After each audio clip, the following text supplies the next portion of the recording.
Okay, we are live. Let's do it. Okay, sickle cell disease. Let's talk about sickle cell disease, Mr. ChatGPT. All right. Sickle cell disease, also known as sickle cell anemia, is a genetic disorder where red blood cells become rigid and crescent-shaped. This causes blockages in blood flow, leading to pain, anemia, and organ damage. Anything specific you want to dive into? So it's sickle cell because the shape is sickle. Exactly. The abnormal hemoglobin causes red blood cells to form a sickle or crescent shape, which is how the disease got its name. These Mhm. misshapen cells. And sorry for Yep, interrupting you. So it's caused by point mutation in beta globin gene. What's all of this? no worries. Yep, it's caused by a specific mutation in the beta globin gene, which changes the structure of hemoglobin, leading to the sickle shape. What's beta globin? Beta globin is a part of hemoglobin, the protein in red blood cells that carries oxygen. In sickle cell disease, a mutation in the beta globin gene causes the hemoglobin to form incorrectly, leading to the sickle shape. Do you have alpha globin too? Exactly. Hemoglobin is made of two types of protein chains, alpha globin and beta globin. In sickle cell Combat disease, it's the problems of beta people. globin that's Sorry. in. Tell me No again, problem. please. Sorry, guys. It's all good. The mutation in the beta globin gene causes hemoglobin to form incorrectly, which leads to the sickle-shaped red blood cells. What is globin, dude? I'm a bit confused. Zoom out a bit so we get the bigger picture with globin. Got it. Hemoglobin is a protein in red blood cells that carries oxygen. It's made of 4 subunits, 2 alpha globin and 2 beta globin. So I have two alpha globin and two beta globin. And where is this? Is this on to hemoglobin? Exactly. The hemoglobin molecule is made up of those 4 subunits, 2 And alpha globin chains and 2 beta globin chains combined to form the complete hemoglobin protein. they bind onto an HE.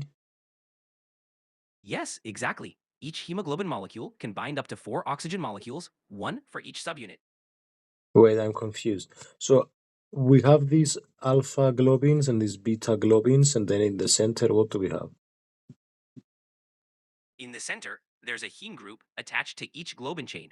The heme group contains iron, which is where oxygen binds. So heme is attached to the iron, and then each alpha and beta attaches to oxygen. Almost. The heme group itself contains iron, and that's where the oxygen binds. Each alpha and beta chain has its own heme group with iron, allowing up to 4 oxygen molecules to bind per hemoglobin molecule. Time to pull up a picture, guys. Haha, yeah, visuals definitely help. Hemoglobin structure is a bit complex, but those subunits and heme groups are key. Okay, heme group, alpha, beta, globin. You got it. The heme group is where the action happens So with it's a bit oxygen binding. so it's a bit decentralized. There's not exactly a thing in the center. All of them are kind of equally big parts, the alphas and the betas. Exactly. It's a balanced structure.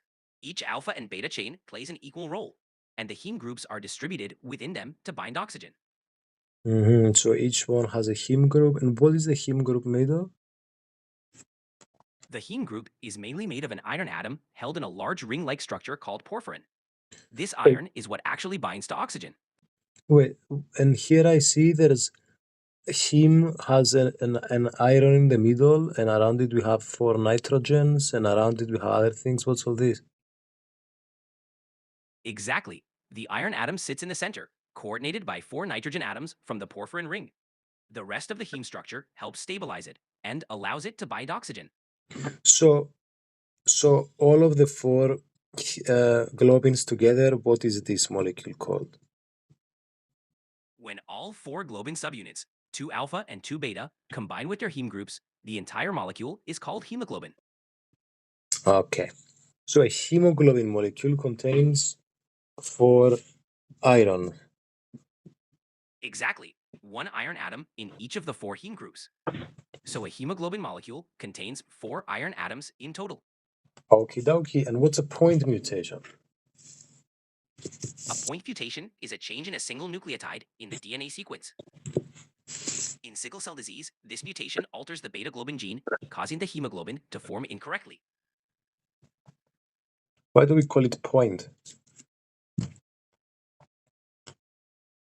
It's called a point mutation because it affects just one point or nucleotide in the DNA sequence, That's, altering a single genetic.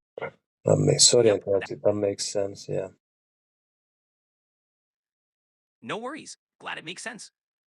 Anything else you want to dive into? Yeah, we're going to talk for a long time about this. Don't you worry. No problem at all. I'm here for it. Whenever you're ready to move on, or if you have more questions, just let me know. Okie dokie. Just give All me right. a sec to find what I need. Uh, so let's talk a bit about. Um, so it's a homozygous recessive disease. Exactly. Sickle cell disease is autosomal recessive, meaning a person needs two copies of the mutated gene, one from each parent, to have the disease.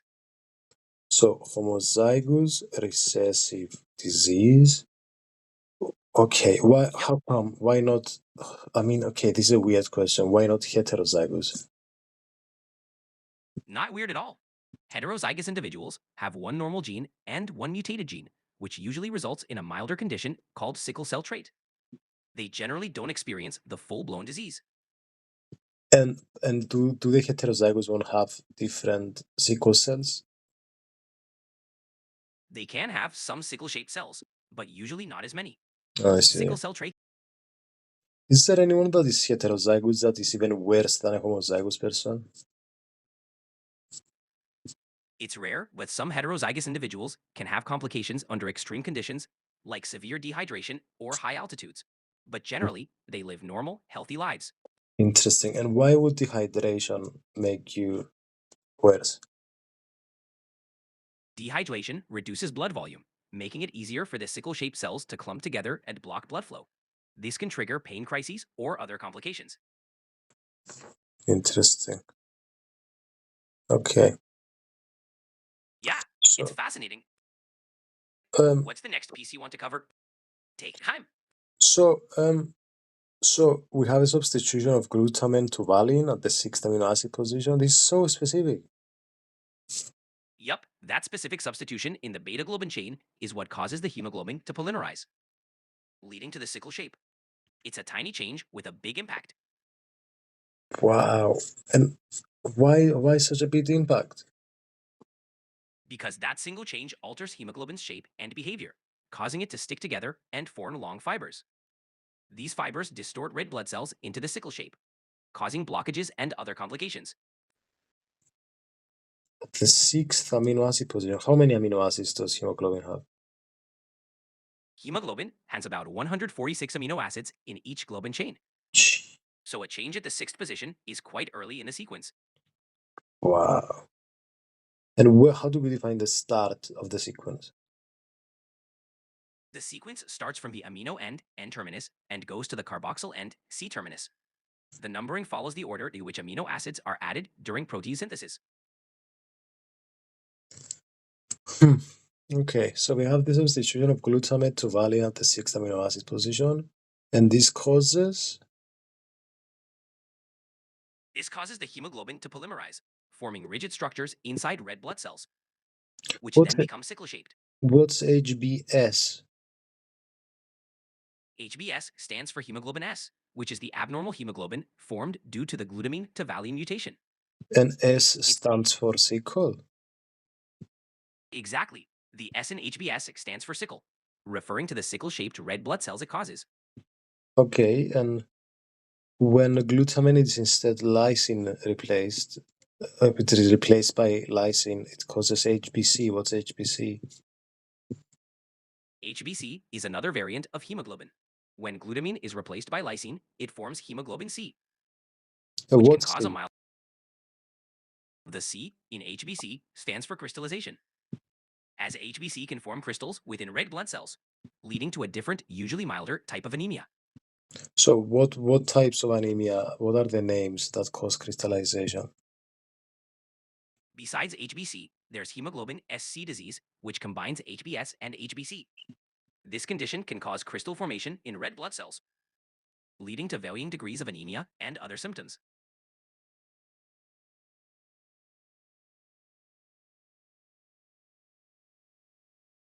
Hmm. Anything else we're curious about with these variants? So what happens on deoxygenation? When deoxygenated, HBS tends to polymerize more, causing the red blood cells to sickle. This is why oxygen levels are crucial in managing sickle cell symptoms. And it forms parallel aggregates. Yes, exactly. These parallel aggregates are what distort the cell into the sickle shape, leading to blockages in blood vessels. Hmm. It's a key part of what makes And sickle cell disease. why does deoxygenation do this? I don't understand. Oxygen prevents hemoglobin from polymerizing. So when red blood cells are oxygenated, they maintain their normal shape. Deoxygenation triggers the sickling process. What? Yeah, it's that oxygen binding that keeps the cells flexible. It's the oxygen bind that keeps the cells flexible. What do you mean? I mean, when oxygen binds to hemoglobin, it prevents the hemoglobin from sticking together.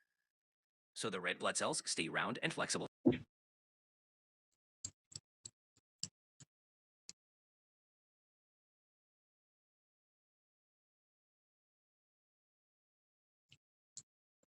Okay, so we talked about glutamate substitution. We talked about the lysine substitution. Valine substitution?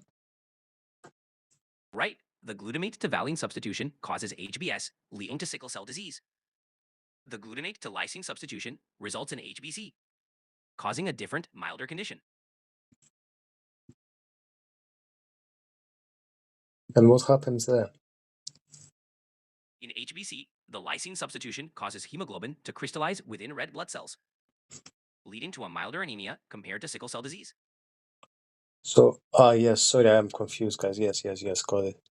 Valine substitution, okay. No worries, it's a lot of details. Glad it's clearer now. Hmm. So, valine substitution stabilizes this conformational change causing sickling? What is all this?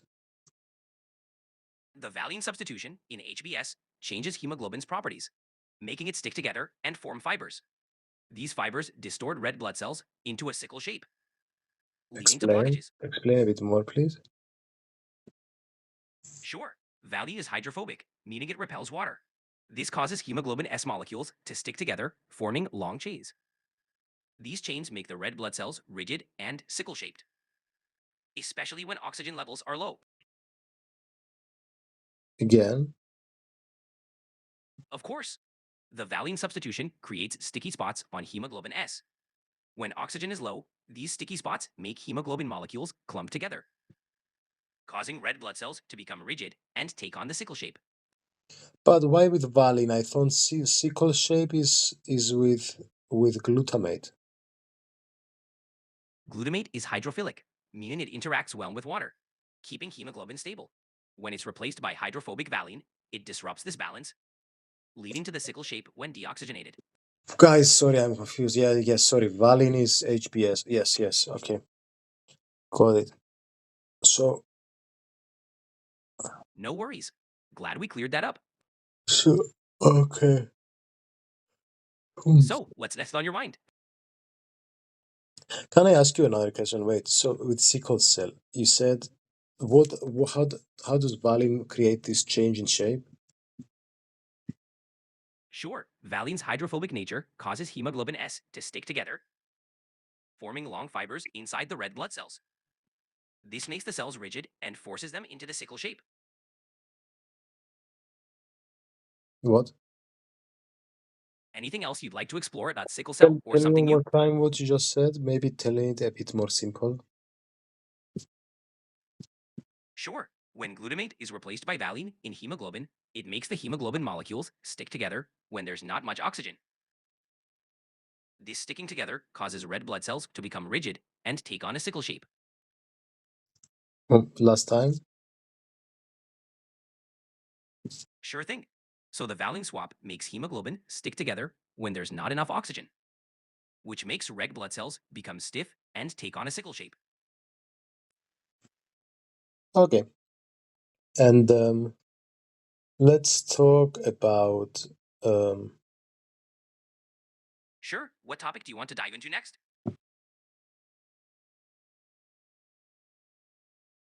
so specifically it's one beta globin gene that's altered, only one, not two. Right. In sickle cell disease, only one of the two beta globin genes has the mutation. What about if If both have it? If both beta globin genes have the mutation, it's homozygous, leading to full-blown sickle cell disease with more severe symptoms. Wait, you're saying that if it's one, wait, I thought so. Okay, both patients have. Wait, sorry, I'm confused. Explain to me again. No problem. If a person has one mutated beta globin gene and one normal, they have sickle cell trait, usually with mild or no symptoms. If both genes are mutated, they have sickle cell disease, which is more severe.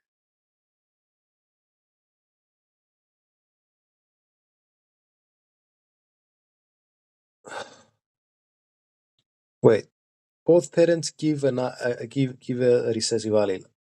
I agree with that. After that, though, to have sickle cell, is it only one beta globin that's changed or two beta globins? To have sickle cell disease, both beta globin genes must have the mutation. If only one is mutated, it's sickle cell trait. So does mommy and daddy give one beta globin each? Exactly. Each parent contributes one beta globin gene. If both contribute a mutated gene, the child will have sickle cell disease. Alrighty. Yep, that's how the genetics work. And it's always the sixth amino acid. Yes, in sickle cell disease, the mutation always affects the sixth amino acid position. Decode this for me. Increased mechanical fragility of red cells. What is all this? That means the sickle-shaped cells are more likely to break apart, leading to hemolysis, which contributes to anemia. Okay. It's a big factor in the symptoms of the disease. And why are they rigid? They're rigid because the polymerized hemoglobin inside them forms stiff, rod-like structures, making the cells less flexible. Mm-hmm.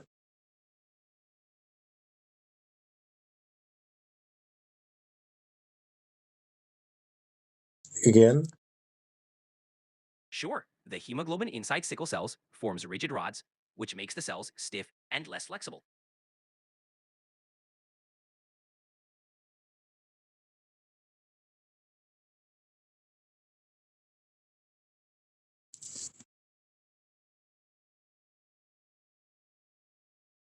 I don't understand. Sorry, brother. No worries. The hemoglobin forms rigid structures inside the cells, making them stiff and less flexible. Yes, but why? It's because the valine substitution makes hemoglobin molecules stick together, forming long, stiff fibers inside the cell. Mm-hmm. This stiffening is what causes the cells to become sickle-shaped.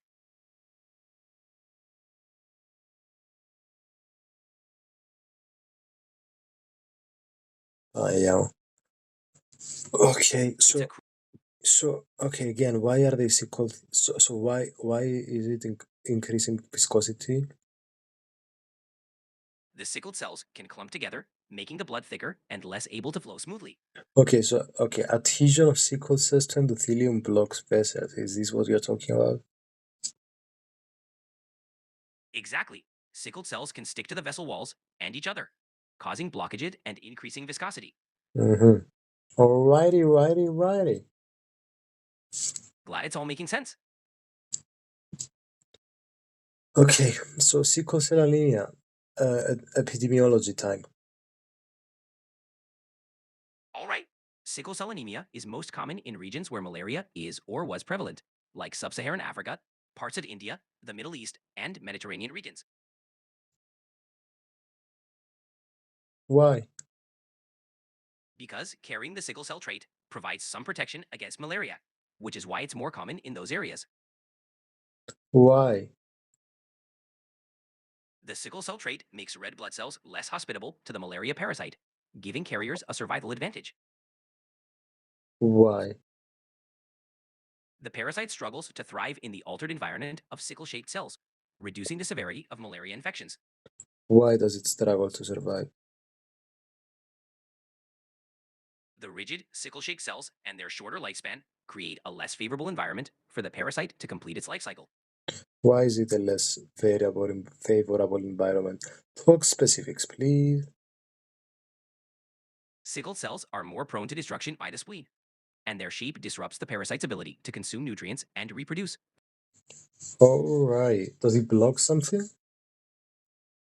Exactly. The abnormal shape can block the parasite's access to hemoglobin and other nutrients, hindering its growth.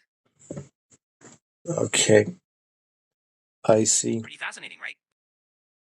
Mm-hmm. Glad that helps. Is it a big Anything else? problem? How many? There's a lot of people with sickle cell, right? It's a significant issue in regions with high prevalence. Millions of people worldwide have sickle cell disease or carry the trait. Oh, brother, this is not good.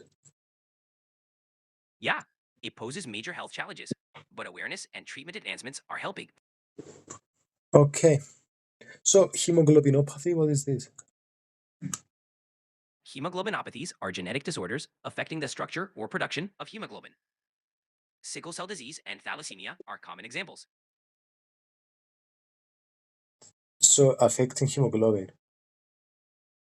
Exactly, these disorders impact how hemoglobin functions or is produced. Okay. Anything specific you'd like to know about them?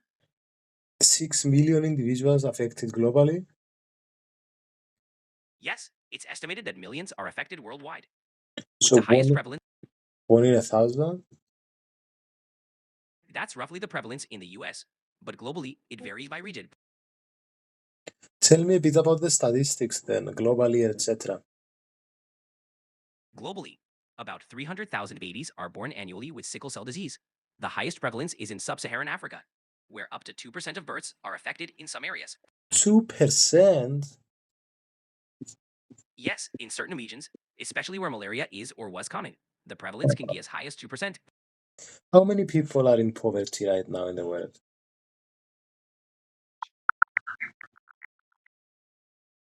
Cure. Around 700 million people worldwide are living in extreme poverty, defined Se- as living on less than. Seven, how much? That's living on less than $2.15 per day. How much? 1,700 million? 700 million people live in extreme poverty. Severe? Yes, it's a significant number. Wait, 700 million is severe. Wait, severe poverty and extreme is the same?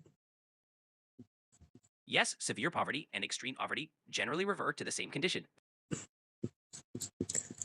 Okay, wait, so severe poverty, 700 million people, and how many people do we have in the world?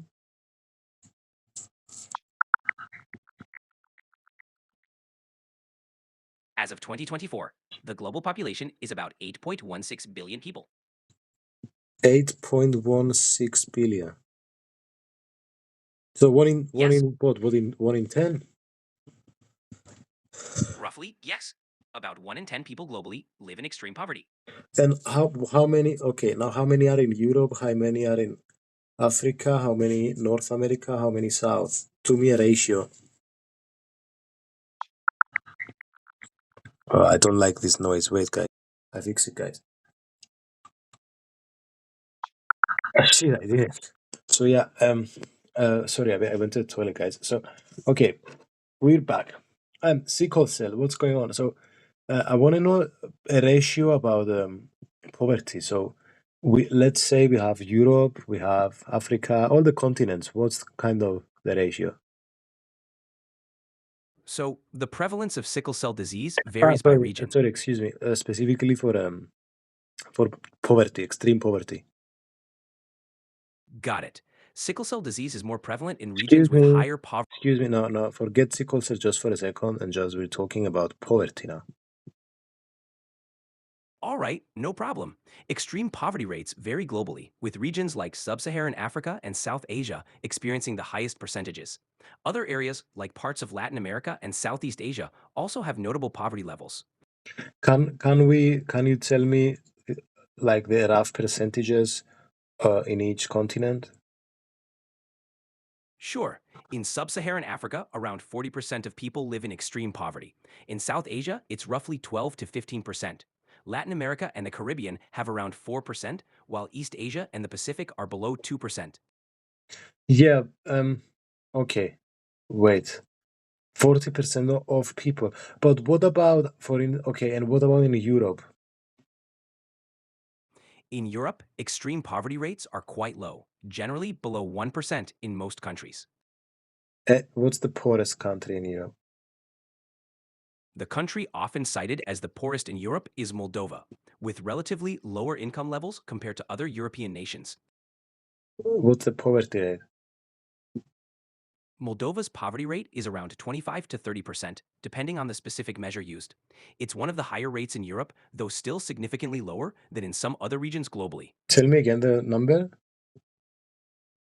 The latest figures estimate Moldova's poverty rate at around 25%, but it can vary based on economic conditions. Wait, poverty 25% is very bad. So you mean people get less than $2 in a day? Not exactly. In Moldova, that 25 to 30% refers to people living below the national poverty line, which is higher than the extreme poverty threshold of $2 a day. What about extreme poverty? Do we have anyone in Moldova? Extreme poverty, as defined by living under $2 a day, is quite rare in Moldova. Most people in poverty there are above that threshold, but still face significant economic challenges. So in Moldova, what's the national poverty number? The national poverty line in Moldova is around $5 to $6 per day. This is the benchmark used to determine the percentage of people living in poverty there. So like 150 per month or something? Yeah, roughly. It varies based on the exact exchange rate and cost of living. But around $150 a month is a ballpark figure for the poverty line in Moldova. Uh, how can I get into this thing more? Like, if you want to help people in poverty, what do you do? There are many ways. You could support reputable charities, volunteer, or even advocate for policies that address poverty. Education, healthcare, and economic development are all crucial areas to focus on. Yeah. Yeah, every bit helps, and it's great you're interested in making a difference. Alrighty, righty, righty. Okay, let's talk about sickle cell. Back to sickle cell. So, 2,3-DPG, what does it have to do? All right, 2,3-DPG or 2,3-diphosphoglycerate affects hemoglobin's affinity for oxygen. In sickle cell disease, higher levels can help release more oxygen to tissues, which can be beneficial. Why? Because 2,3-DPG reduces hemoglobin's hold on oxygen, making it easier for oxygen to be delivered to tissues. In sickle cell, this can help alleviate some complications from low oxygen levels. So 2,3-DPG is good for it's like anemia of anemia? In a way, yes. By increasing oxygen release, 2,3-DPG can help counteract some effects of anemia, especially in sickle cell disease, where oxygen delivery is crucial. Again. Sure, by increasing oxygen release from hemoglobin, 2,3-DPG can help improve oxygen delivery in sickle cell, which can be beneficial for managing anemia. Alrighty. Okay. So 2,3-DPG. Can we talk a bit more instead of being not even pseudoscientific, instead of being jokesters? Okay, 2,3-DPG, what's the enemy of? It's not the enemy of. Explain to me how it actually connects with hemoglobin and anemia and all that. Sure, 2,3-DPG binds to hemoglobin, reducing its affinity for oxygen. This means hemoglobin releases oxygen more readily, which helps tissues get the oxygen they need, especially in conditions like sickle cell or anemia where oxygen delivery is compromised. Got it. That makes sense. Awesome. Glad it's clear now. All right. So, What's next on your mind? Take so, your time. so how with regards to oxygen dissociation curve, how will it move? With increased 2,3-DPG, the oxygen dissociation curve shifts to the right. This means hemoglobin releases oxygen more easily, enhancing oxygen delivery to tissues. What's on the x-axis and what's on the y-axis? On the x-axis, you have the partial pressure of oxygen, PO2, and on the y-axis, it's the percentage of hemoglobin saturated with oxygen, O2 saturation. Wait, partial pressure of oxygen on x-axis and on y? And on the y-axis, the percentage of hemoglobin saturated with oxygen. Percentage of hemoglobin saturated with oxygen. And how do we call this? That's called oxygen saturation, or simply O2 saturation.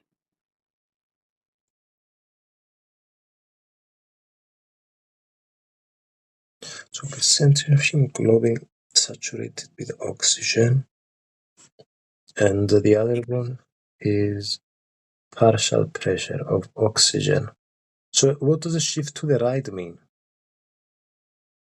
A right shift means hemoglobin releases oxygen more readily, which is helpful in tissues needing more oxygen, like during exercise or in anemia. Why? Can you explain to me why this means this thing? Sure, a right shift happens because hemoglobin's affinity for oxygen decreases, making it easier for oxygen to leave hemoglobin and enter tissues, which is useful when tissues need more oxygen. So wait, partial pressure of oxygen. So let's say we have 70% percentage of hemoglobin saturated in oxygen. And in this 70%, if I draw a line down to the x-axis, we have a, an x amount of partial pressure of oxygen and a 2x amount. So this means we have more oxygen on the right binding to the same amount of hemoglobin. Exactly. A right shift means at the same partial pressure, hemoglobin holds less oxygen, so more oxygen is available to tissues. Okay, so basically x will be minus y, which is the amount of hemoglobin it binded to, whereas we'll have 2x minus y, and then z will be z2 of the right shifted will be bigger than z1 of the left shifted. So this oxygen that remains means that it can bind more readily. Yes, that's correct. The remaining oxygen is more readily available to tissues, which is useful in situations where tissues need more oxygen.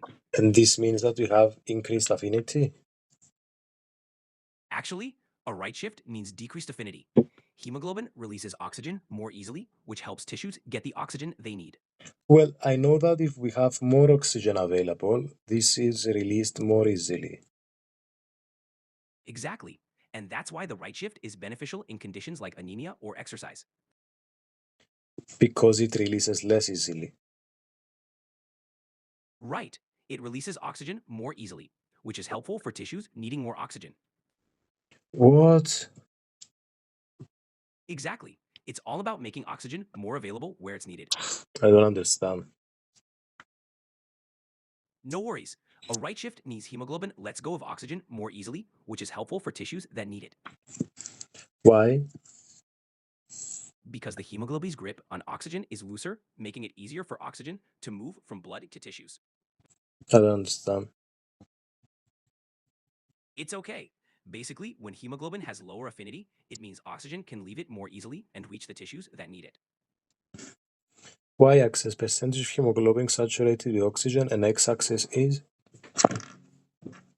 The x-axis is the partial pressure of oxygen.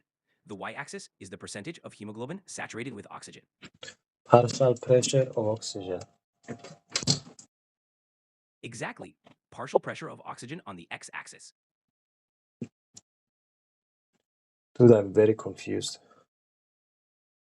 No problem. It's a bit technical. The key point is that a right shift means hemoglobin releases oxygen more easily, helping tissues get what they need.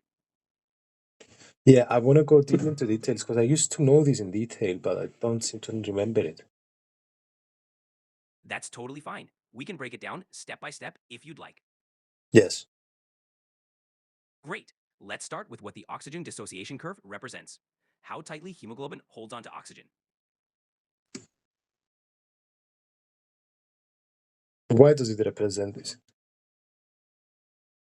It shows the relationship between the oxygen pressure in the blood and how much oxygen hemoglobin is carrying.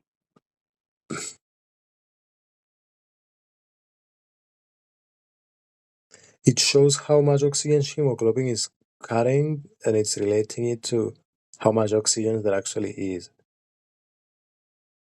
Exactly. It tells us how much oxygen Oh, I hemoglobin got holds it. at So different.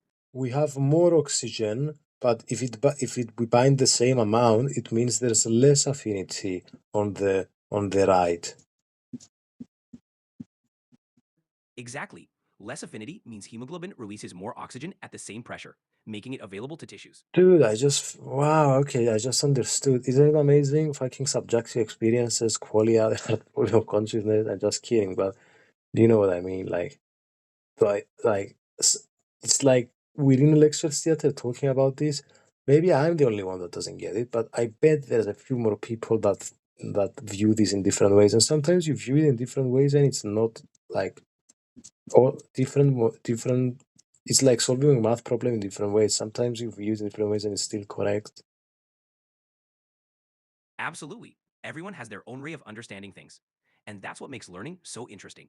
Different perspectives can lead to deeper insights. Okay, now I got it. So basically, okay, this means lower affinity. So okay, so anemia compensated by increase in 2,3-DPG. What does this mean? It means that in anemia, the body increases 2,3-DPG to help hemoglobin release oxygen more easily, improving oxygen delivery to tissues. Why? Wait, so DPG binds onto oxygen. 2,3-DPG binds to hemoglobin, not oxygen directly. It reduces hemoglobin's affinity for oxygen, promoting its release. So 2,3-DPG binds to hemoglobin, and and and but and why does this go to the right? Is the y-axis suddenly percentage of hemoglobin saturated with oxygen and 2,3-DPG? The curve shifts right because 2,3-DPG binding lowers hemoglobin's affinity for oxygen. So at the same partial pressure, hemoglobin holds less oxygen. The y-axis remains O2 saturation. Hmm. Okay, I see. Because we'll have the same percentage. Well, wait. Take your time.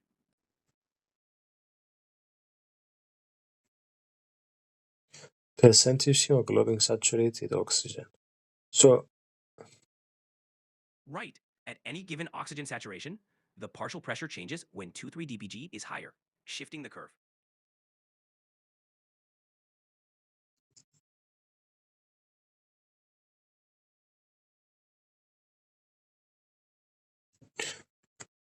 dude, I'm confused. Oh, God.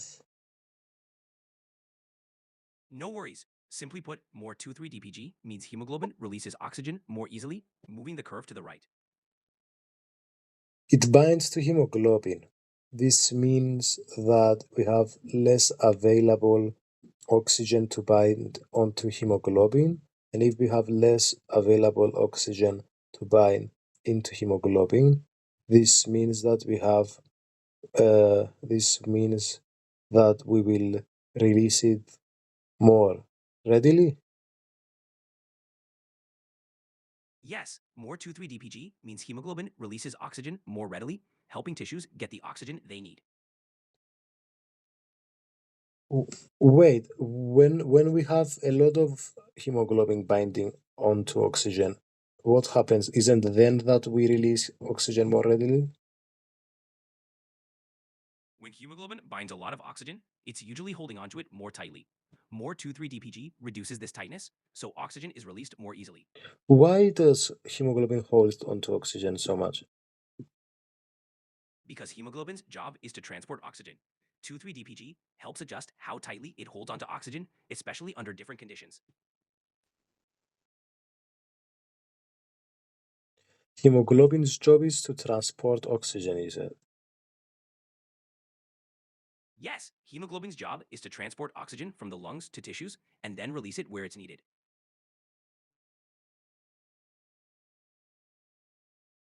But how does it know to release it in the right places? Hemoglobin releases oxygen in tissues where oxygen levels are lower, like active muscles due to changes in pH, CO2, and 2,3-DPG. How does it how does it detect? It doesn't detect actively. Instead, it responds to chemical changes like lower pH or higher CO2, which cause hemoglobin to release oxygen. Okay. So wait. So, it's So we have X amount of partial pressure oxygen and 2x amount of partial pressure oxygen. And we have the same saturation of hemoglobin saturation oxygen, whatever it's called. And then this will mean that we will have, let's say, well, 70% means why, dude? I'm so confused. Because if you change the partial pressure of oxygen, it changes the percentage too. Does it be? That's right. When you change the partial pressure of oxygen, the hemoglobin saturation changes. A right shift means at the same partial pressure, saturation is lower.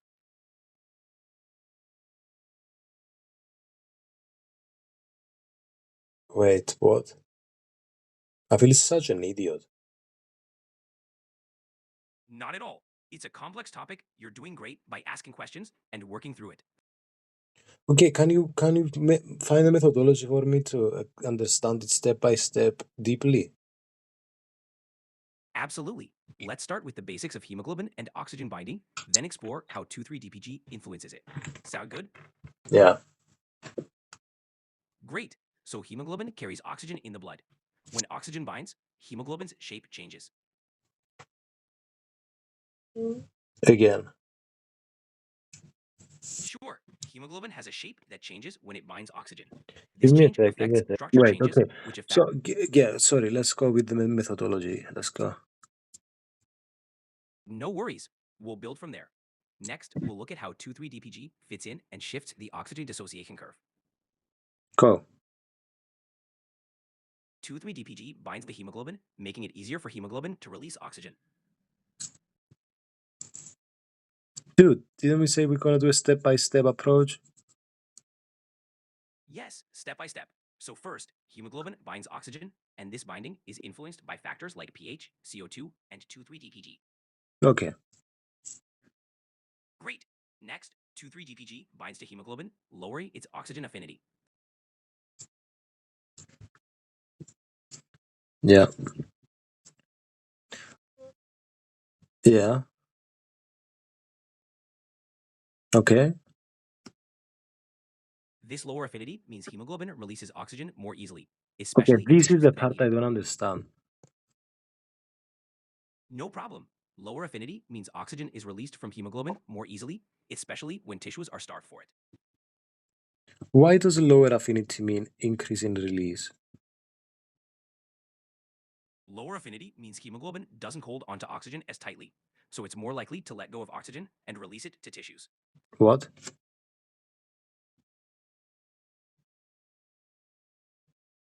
Why?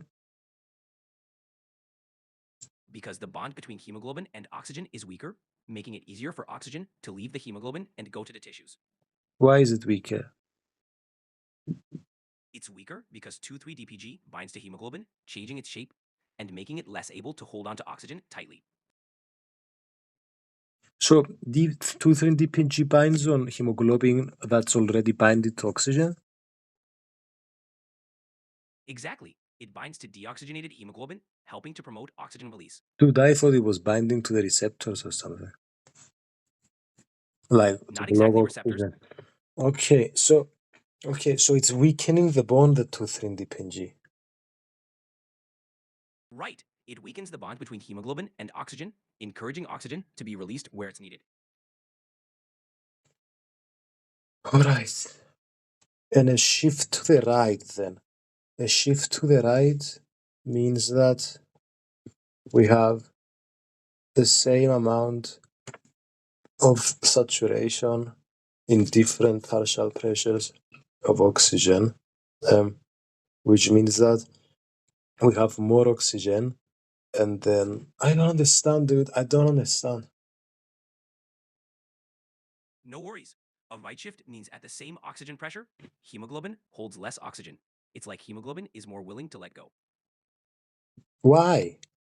Okay, I get the bond is weaker, but why is the bond weaker? The bond is weaker because 2,3-DPG binds to hemoglobin, altering its shape, which reduces its hold on oxygen. But why is the one on the right that has lower affinity and not the one on the left? The right shift happens when conditions like increased 2,3-DPG, CO2, or temperature lower hemoglobin's affinity, making it easier to release oxygen. But why not the other way around? I don't understand the graph's representation. The graph shows how hemoglobin behaves. A right shift means hemoglobin is less saturated at the same oxygen pressure, indicating it releases oxygen more easily. Dude, I've obviously can't understand this, so we have to take another approach to this. I think the graph is what's confusing me. Conceptually, I'm understanding what you're saying to me. I don't understand the graph. Got it. Let's ignore the graph for now. No, Simply no, put, let's not ignore the graph. Exactly the opposite that I want to do. all right, let's break down the graph visually. The x-axis is partial pressure of oxygen, and the y-axis is hemoglobin saturation. A right shift means for the same pressure, saturation is lower. That's an interesting perspective. A right shift means that for the same. Okay, let me visualize that. Sure, take your time to picture it.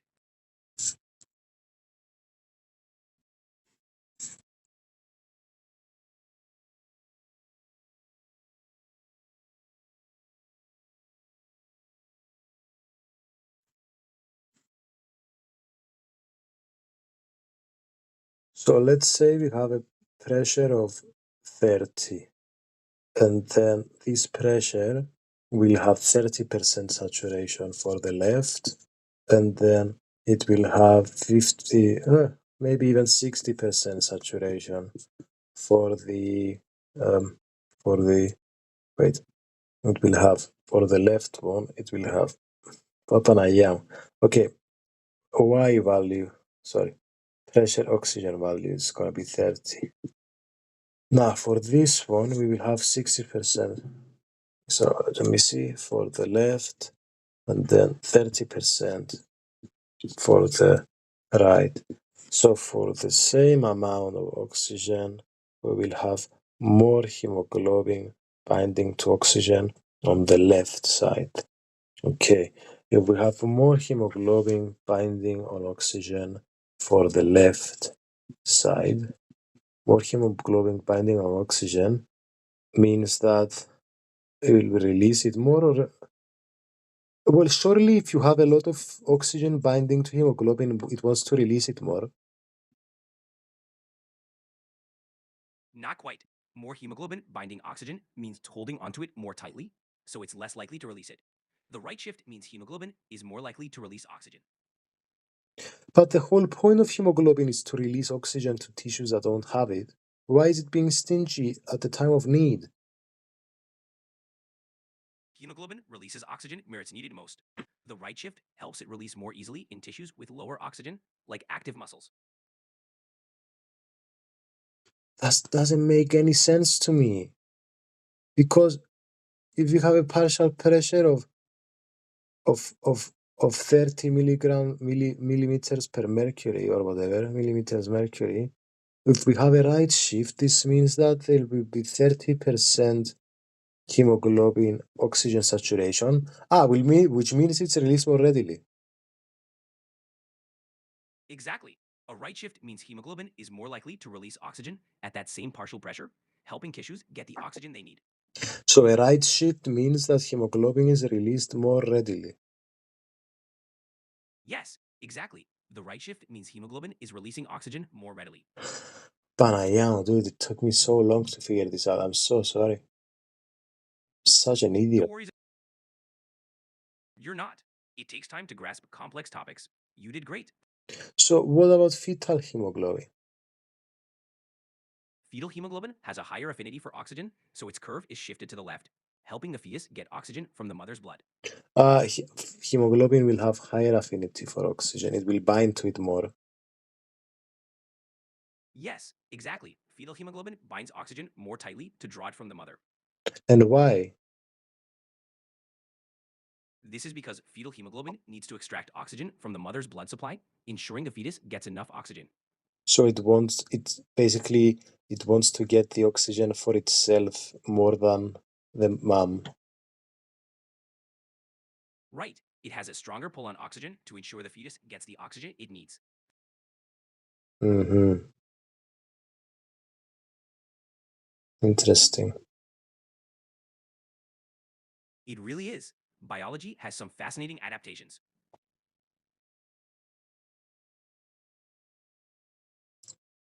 Okay, so let's talk about CO2 and H plus. How do they affect?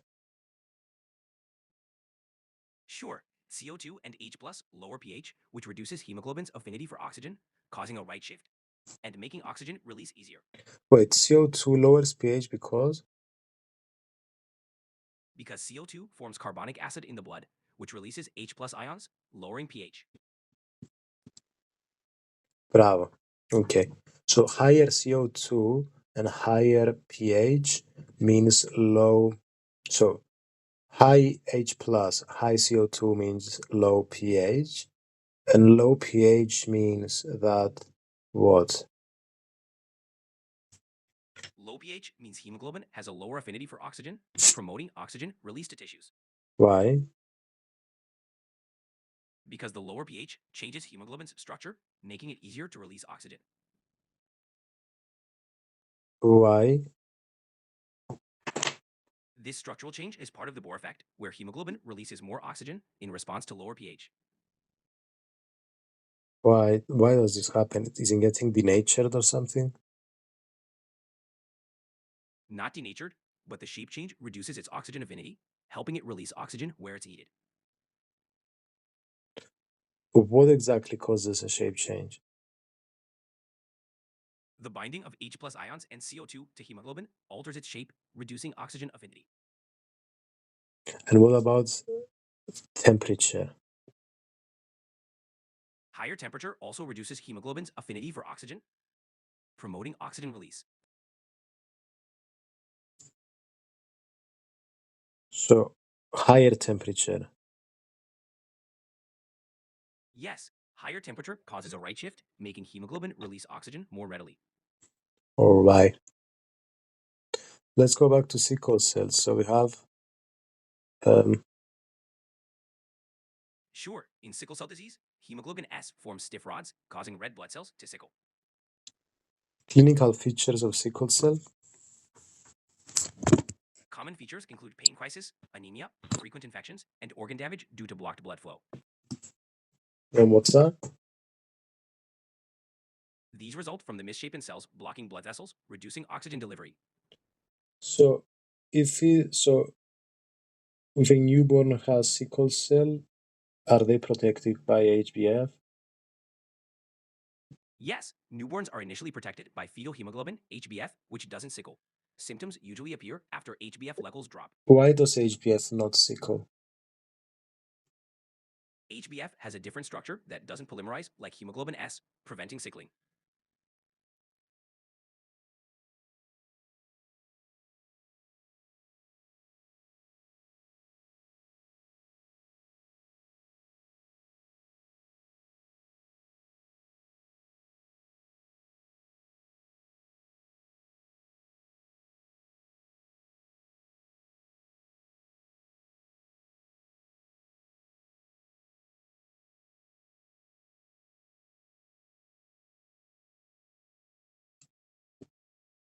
All right. So okay, and what is intermittent jaundice? Intermittent jaundice in sickle cell is due to the breakdown of red blood cells, leading to increased bilirubin levels. One more time. It's from the rapid destruction of sickled red blood cells, causing bilirubin buildup. What is jaundice? Jaundice is the yellowing of the skin and eyes due to high bilirubin from red cell breakdown. And why does it become yellow? Bilirubin, a byproduct of red cell breakdown, accumulates and causes the yellow color in skin and eyes. So, so jaundice is when it becomes yellow, but why yellow and not purple? The yellow color comes from bilirubin, which has a yellow pigment. Purple isn't a typical byproduct of red cell breakdown. All right. Chronic anemia. Okay. Okay. What is a current classical vaso-occlusive crisis? A vaso-occlusive crisis is when sickle cells block blood flow, causing severe pain, often in the bones or chest. Again, break it down etymology. It's such a big phrase. Sure, vaso refers to blood vessels, and occlusive means blockage. So vaso-occlusive crisis is a blockage in blood vessels causing pain. Got it. Major complications include chest crisis and stroke. Okay, this makes sense. But why would you have a stroke? Why do you have this in sickle A? Is it because the shape kind of they stack upon each other or something? Exactly. The sickled cells can clump together, blocking blood flow. What's today's topic? So, all right. Sorry, guys, I changed because sometimes the AI voice gets mixed up. Okay, so okay.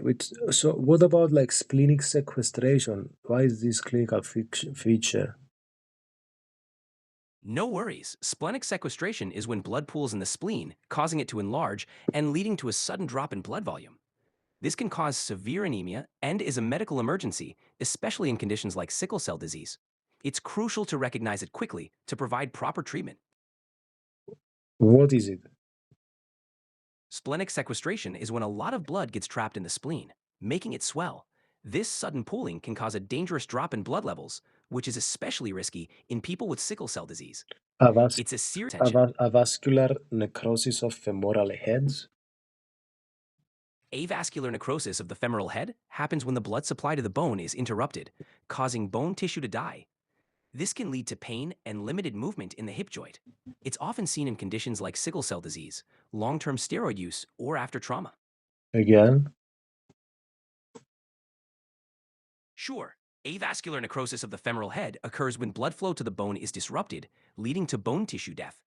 This results in pain and reduced mobility in the hip. It's often linked to conditions like sickle cell disease, steroid use, or trauma. again. Sure, avascular necrosis of the femoral head happens when blood supply to the bone is cut off, causing the bone tissue to die. This leads to pain and limited hip movement, I see. often associated. Dactylitis, epiphyseal damage, and shortened digits. What is this?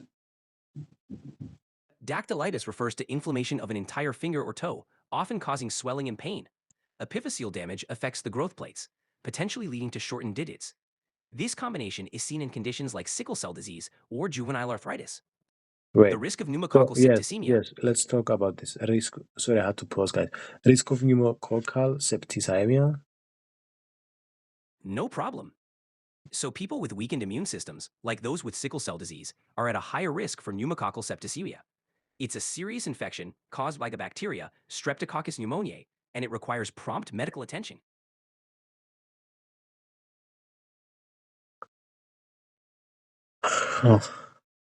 Why does it happen, and how is it related to sickle cell? In sickle cell disease, the spleen, which helps fight infections, often doesn't function well. This makes it harder to clear certain bacteria, like Streptococcus pneumoniae, leading to a higher risk of serious infections like pneumococcal septicemia. One more time. Sure, in sickle cell disease, the spleen doesn't work well, making it harder to fight off bacteria like Streptococcus pneumoniae. This increases the risk of serious infections, such as pneumococcal septicemia. Priapism, gallstones. What is this? Priapism is a prolonged, painful erection, often seen in sickle cell disease due to blocked blood flow. Gallstones are hard deposits in the gallbladder, frequently occurring in sickle cell patients Why is due it? to increased. Why is it called priapism? The term priapism comes from Priapus, a Greek god associated with fertility. The condition is named for him because it involves a persistent erection, which can be a complication of sickle cell disease. One more time. Sure, priapism is named after Priapus, a Greek god of fertility, because it involves a prolonged erection. It's a Okay, common complication in that makes sense. any time. Okay. Um, Let's go. What's next? why would cold temperature or infection, lactic acidosis, uh, uh, altitude, flight, and viral illness cause vaso-occlusive crisis when it comes to sickle cell? In sickle cell disease, factors like cold temperature, infections, or low oxygen levels from high altitudes can trigger a vaso-occlusive crisis. These factors cause the sickled red blood cells to clump together, blocking blood flow and leading to pain and potential organ damage. Why? Why does this happen? It happens because sickled red blood cells are less flexible and can get stuck in small blood vessels. Yeah, but When why? they're exposed, Wait. Tell me about Tell me about each one of the things I said: temperature, infection, lactic acidosis. I mean, yeah, hypoxia, altitude, flights. Why all of this? sure, cold temperatures cause blood vessels to constrict, making it easier for sickled cells to block blood flow. Infections increase inflammation, which can trap sickled cells. Lactic acidosis from low oxygen causes more sickling. High altitudes or flights lower oxygen levels, worsening sickling. Viral illnesses can cause dehydration and inflammation, triggering crises. Explain to me altitude and temperature. Sure, at high altitudes, there's less oxygen, which can cause sickled red blood cells to form more easily, blocking blood vessels. Cold temperatures make blood vessels constrict, which can trap these cells, leading to a vaso-occlusive crisis. Okay, I got the cold temperature. What about high altitude? At high altitude, the lower oxygen levels mean there's less oxygen in the blood. This can cause sickled red blood cells to form more easily, leading to blockages in blood vessels One more and time, triggering this a one. One more time. sure. At high altitude, lower oxygen levels make sickled red blood cells more likely to form, which can block blood vessels and cause a vaso-occlusive crisis. Why the cold temperature does this? Is it because of vasoconstriction? Exactly. Cold temperatures cause vasoconstriction, which is when blood vessels narrow. This makes it easier for sickled red blood cells to get stuck and block blood flow, leading to a vaso-occlusive crisis. And we will measure in an investigation the HB, the oxygen saturation. Why will we measure reticulocytes and neutrophils? We'll measure hemoglobin levels and oxygen saturation to assess anemia and oxygen delivery. Reticulocytes help gauge bone marrow response, while neutrophils indicate infection or inflammation. What are reticulocytes there for? Reticulocytes are immature red blood cells. Measuring them helps us see if the bone marrow is producing enough new red blood cells, which is crucial in conditions like sickle cell disease, where red cells are often destroyed. So reticulocytes make red blood cells? Exactly. Reticulocytes are young red blood cells that mature into fully functional red blood cells. Their levels show how actively the bone marrow is working. We back. Sorry guys, I took a break. This is why we have to live stream, so I keep concentrated. Okay, back to reticulocytes. No worries. Reticulocytes are important because they indicate how well the bone marrow is producing new red blood cells. Why do they indicate this thing? They indicate this because reticulocytes are immature red blood cells released by the bone marrow. High levels mean the marrow is actively producing red cells, often in response to anemia or blood loss. So high reticulocytes means that we're not producing very good quality red blood cells. High reticulocyte levels mean the bone marrow is working hard to produce new red blood cells.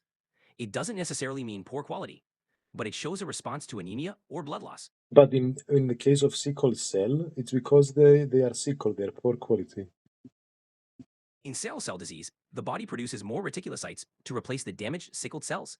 The quality issue is with the sickled cells themselves, not the reticulocytes. Yes. And what is CRP? CRP stands for C-reactive protein. It's a marker in the blood that indicates inflammation. High CRP levels can suggest an infection or another inflammatory condition. Why does it indicate this? CRP indicates inflammation because it's released by the liver in response to inflammation in the body. Elevated levels can signal an infection, injury, or chronic disease. Well, why? When there's inflammation, the immune system signals the liver to produce CRP. It's part of the body's response to help fight infection or heal injury. Dude, I don't understand. What exactly? Go to the specific. You're speaking very generally. Sure, when there's inflammation, immune cells release signals that prompt the liver to produce CRP. This protein then enters the bloodstream, where high levels can indicate that the body is fighting an infection or dealing with inflammation. So, what's the function of CRP? CRP's function is to bind to damaged cells or pathogens, helping the immune system respond. It's like a signal that there's inflammation, guiding other immune cells to where they're needed. So it binds to damaged cells and package. What? Yes, CRP can bind to damaged cells and pathogens, marking them for the immune system to target and clear out. It's a key player in the body's inflammatory response. Mm-hmm. Okay. Got it. Okay. And then, okay, neutrophil means infection. But wait, sickle cell is not an infection. Right. Sickle cell isn't an infection, but we measure neutrophils to check for infections or inflammation, which can complicate sickle cell disease. Okay. Okay. Do we also do it because maybe it's not sickle cell and it's something else? Exactly. Checking neutrophils helps rule out or identify infections, since symptoms of sickle cell crises can overlap with other conditions. It's part of a thorough evaluation. And then chest X-rays, consolidation at the right base. What is this? Why? What do you have to do? Chest x-rays help check for lung issues like infections or acute chest syndrome, which is common in sickle cell disease. Consolidation at the base means fluid or infection in the lungs, which needs prompt treatment. Why is it common in sickle cell? Acute chest syndrome is common in sickle cell disease because sickled cells can block blood vessels in the lungs, leading to inflammation, infection, or lung damage. It's a serious complication that requires quick medical attention. Again? Sure, acute chest syndrome happens when sickled cells block blood flow in the lungs, causing inflammation, infection, or lung damage. It's a serious, often complicated, common complication in sickle cell disease, needing prompt treatment. One more time. Absolutely. Acute chest syndrome occurs when sickled cells obstruct blood flow in the lungs, leading to inflammation, infection, or damage. It's a serious and common complication in sickle cell disease that I requires see. immediate care. Okay, Glad I and helped. let's call a bit about management now. So, uh, what is IV antibiotics? Commenced on IV antibiotics? Sure, IV antibiotics are given through a vein to quickly treat infections. In sickle cell disease, they're used promptly for suspected infections, like acute chest syndrome, to prevent complications. I don't understand. They help fight bacterial infections quickly, reducing the risk of complications. In sickle cell patients, rapid treatment with IV antibiotics is crucial to manage infections effectively. So the IV antibiotics is, do they give them only when we have sickle cell plus infection? Yes, IV antibiotics are used when there's a suspected or confirmed infection in someone with sickle cell disease. This helps quickly address the infection and prevent complications. Gotcha. Exactly. Quick action is crucial. Okay, why do we need oxygen? Oxygen is given to sickle cell patients to improve oxygen levels in the blood and tissues, reducing the risk of sickling and easing symptoms like chest pain or respiratory distress. Intravenous fluids? Intravenous fluids help maintain hydration, which prevents sickling by keeping blood flow smooth. They also support kidney function and help manage pain crises. Hmm. They play a big role in managing sickle cell crises.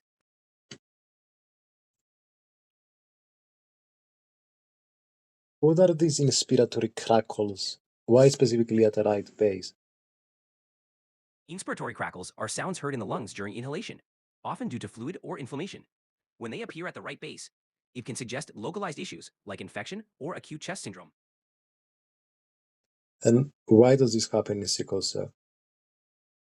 In sickle cell disease, sickled cells can block blood flow in the lungs, causing inflammation, fluid buildup, or infection, leading to inspiratory crackles.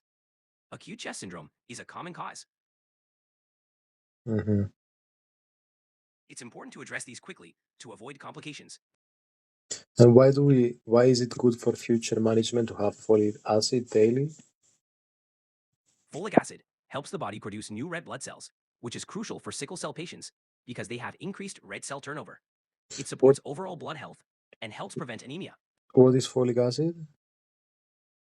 Folic acid is a B vitamin that helps your body make new cells, including red blood cells. Is It's especially B12?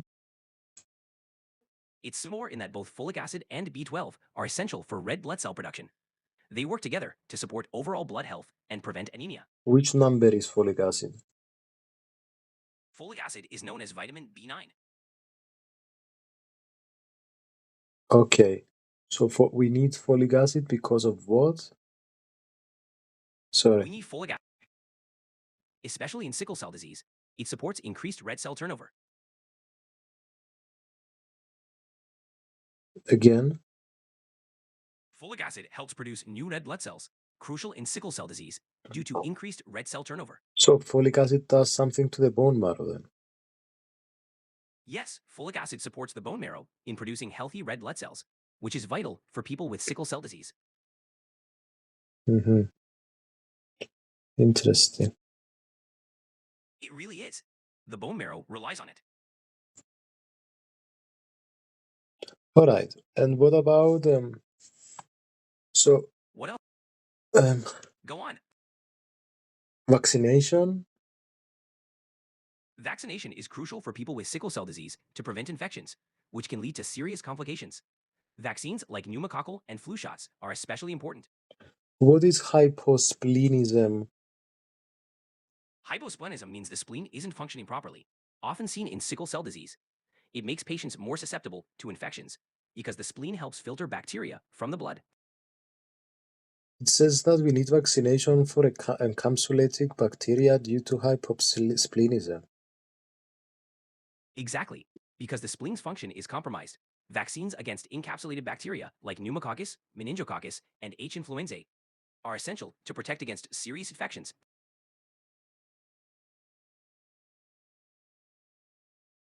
Pneumococcus, meningococcus, and Haemophilus influenza B. Yes, those are the key ones. Vaccines for these bacteria help reduce infection risks in people with hyposplenism. What is Haemophilus influenza B and what is meningococcus? Haemophilus influenzae type B, or Hib, is a bacteria that can cause serious infections like meningitis. Meningococcus is another bacteria causing meningitis and bloodstream infections. Both are especially risky for those with compromised spleen function.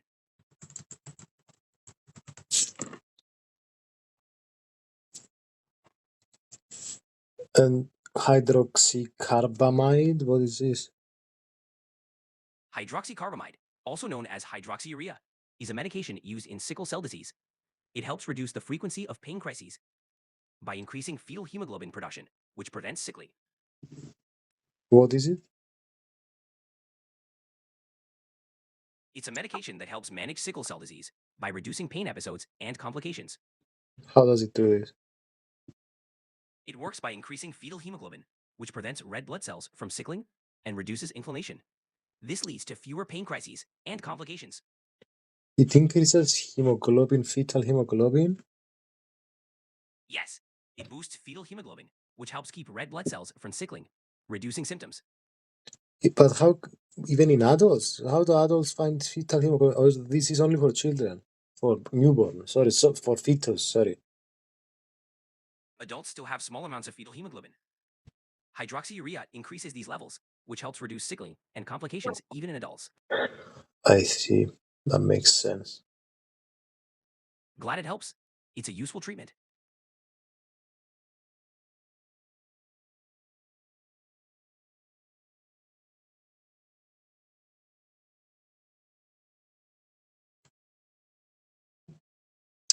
Okay. Let's talk Any a other bit questions? about life-threatening complications like chest syndrome, brain syndrome, aplastic crisis, acute sepsis. Sure. Acute chest syndrome is a serious lung complication. Stroke or brain syndrome occurs when sickled cells block blood flow in the brain. Aplastic crisis happens when the bone marrow temporarily stops producing red blood cells. Acute sepsis is a life-threatening infection that can escalate quickly. So, what is sepsis? Sepsis is the body's extreme response to an infection. It can cause tissue damage, organ failure, and is life-threatening if not treated promptly. And this might be due to hyposplenism, which is, I forgot. Exactly. Due to hyposplenism, the spleen doesn't filter bacteria effectively, making infections more likely and potentially leading to sepsis. So, acute sepsis caused by hypo. Tell me again. Hyposplenism makes infections more likely, and if those infections become severe, they can lead to acute sepsis. The spleen's reduced function makes it harder to fight off bacteria. I'm confused. No worries, hyposplenism means a less effective spleen, so infections are more common. If an infection gets severe, it can lead to sepsis. Again? Hyposplenism means the spleen isn't working well, making infections more likely. If those infections get severe, they can progress to sepsis, which is life-threatening. And sepsis is basically can be any infection. Yes, sepsis can develop from any severe infection when the body's response causes widespread inflammation and potential organ damage. Sure, aplastic crisis is when the bone marrow temporarily stops producing red blood cells, often triggered by infections like parvovirus B19. It causes severe anemia, requiring prompt treatment. What is parvovirus infection? Parvovirus B19 can cause aplastic crisis by temporarily halting red blood cell production in the bone marrow. It's especially serious in people with sickle cell disease. Okay. Dactylitis? Dactylitis is inflammation of the fingers or toes, often seen as swelling and pain. It's a common symptom in children with sickle cell disease. Mm-hmm. Okay. So, why are the RBCs nucleated in the blood film? Nucleated red blood cells in a blood film indicate the bone marrow is releasing immature cells. This often happens in response to severe anemia or stress on the bone marrow, Why like in does it? sickle cell disease. Why does it mean this? It means the body is trying to compensate for anemia by releasing immature red blood cells. It's a sign that the bone marrow is working overtime to produce more. Why does being nucleated mean this? Nucleated red blood cells are immature cells that normally stay in the bone marrow. Their presence in the blood means the marrow is under stress and releasing cells early to keep up with the body's But demand for why oxygen. does nucleated mean this? Nucleated red blood cells mean the bone marrow is pushing out immature cells due to high demand, often from severe anemia or stress. So why specifically nucleated? I don't understand. I don't understand. So why does nucleated mean immature? Red blood cells lose their nucleus as they mature. If they're still nucleated, it means they're immature and released early due to high demand. How do they lose their nucleus? As red blood cells mature, they expel their nucleus to maximize space for hemoglobin, which improves oxygen transport. But how A can they still work nucleated without a nucleus? red blood cells can function without a nucleus because they don't need to divide or produce proteins. This allows more space for hemoglobin, making them efficient at carrying oxygen. Polychromasia? Polychromasia means varying colors of red blood cells on a blood film, indicating different stages of maturity. It often signals the presence of immature cells. So polychromasia means wow. Polychromasia means there's a mix of immature and mature red blood cells, showing up as different colors on a blood film, indicating bone marrow stress. So polychromasia due to reticulocytes specifically? Yes, reticulocytes contribute to polychromasia because they're immature red cells that stain differently, indicating a response to anemia or bone marrow activity.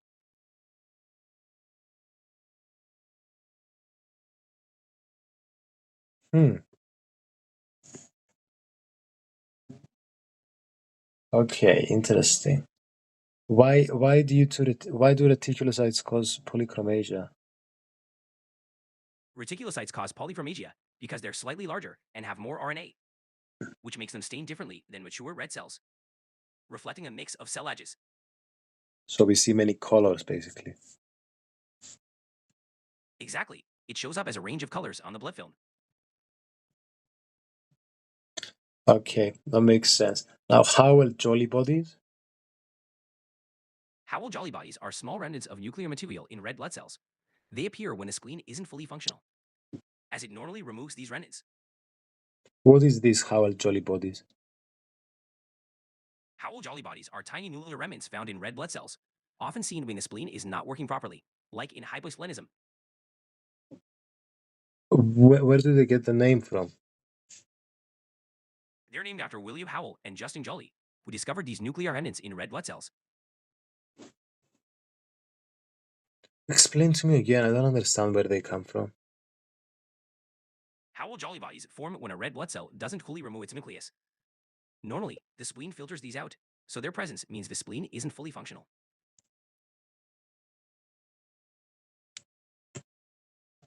Alright, guys, part one finished, part two tomorrow. See you, love you, bye.